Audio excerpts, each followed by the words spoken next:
On a tous en tête l'image du petit village provençal, baigné de soleil, tranquille. Mais imaginez une seconde si toute cette quiétude était balayée en un seul instant.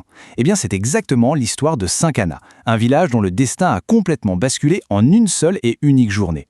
Alors la question qu'on va se poser est un peu surprenante. Quel peut bien être le lien entre un amiral de légende et un tremblement de terre absolument dévastateur? Ça a l'air de n'avoir aucun rapport et pourtant, c'est le cœur de l'identité de ce village. Bon, avant toute chose, il faut qu'on situe un peu les choses. Bienvenue à Saint-Cana, en plein cœur de la Provence. Voilà, ça, c'est Saint-Cana. La carte postale parfaite du village provençal. On est d'accord? Mais attention, il ne faut pas se fier à son apparence si tranquille, parce que derrière ces murs se cache une histoire, disons, assez mouvementée. C'est une petite commune avec un peu plus de 6000 habitants, les Saint-Canadins. C'est vraiment une communauté qui se connaît, très soudée, et qui est, on va le voir, extrêmement fière de ses racines. Et quand on parle de racines, ici, on ne rigole pas. Le nom même du village, Saint-Cana, nous fait remonter très très loin, jusqu'à l'Antiquité tardive. Il viendrait d'un certain Canus Natus, un homme d'église dont la tombe serait à l'origine de tout. Mais l'histoire de Saint-Cana, ce n'est pas seulement l'histoire ancienne. C'est aussi, et c'est là que ça devient intéressant, le berceau d'un véritable héros national. On va voir comment ce petit village a pu donner à la France l'un de ses plus grands amiraux. Le village a vraiment traversé les âges. D'un simple hameau, il est devenu une forteresse médiévale, a même accueilli les mystérieux Templiers, avant de devenir le fief d'une grande et noble famille.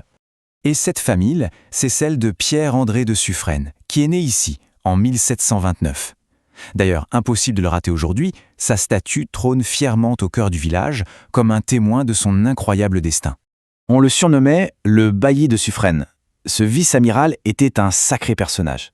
Il faut imaginer, un stratège absolument brillant, mais avec le caractère bien trempé d'un Provençal pur jus.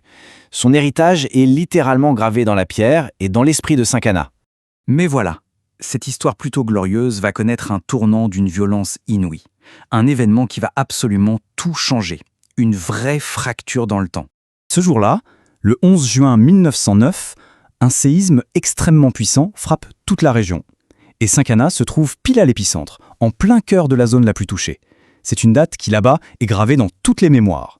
Pour bien comprendre la violence du choc, il suffit de regarder ces deux photos de l'église. D'un côté, un tas de ruines informes. De l'autre, le bâtiment tel qu'on le voit aujourd'hui.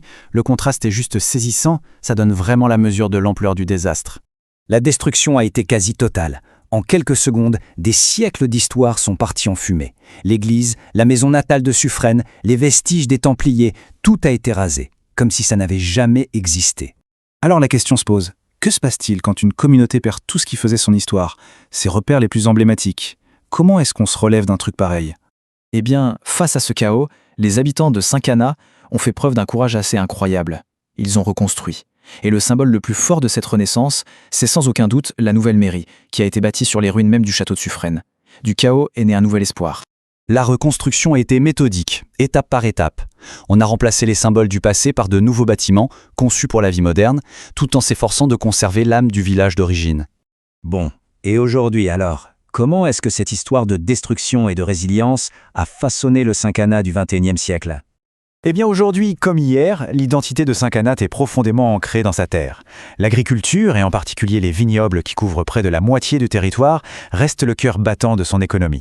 Le blason moderne du village résume finalement toute cette histoire. On y voit une communauté qui a su renaître de ses cendres, qui honore à la fois ses héros et ses tragédies, mais qui est aussi résolument tournée vers l'avenir. Au final, l'histoire de Saint-Cana nous amène à une question assez fascinante. Qu'est-ce qui définit vraiment l'identité d'un lieu? Est-ce que c'est son passé glorieux, ses héros, ou est-ce que c'est plutôt sa capacité à se relever après la pire des épreuves? C'est peut-être là, dans cette résilience, que se trouve la véritable âme d'une communauté.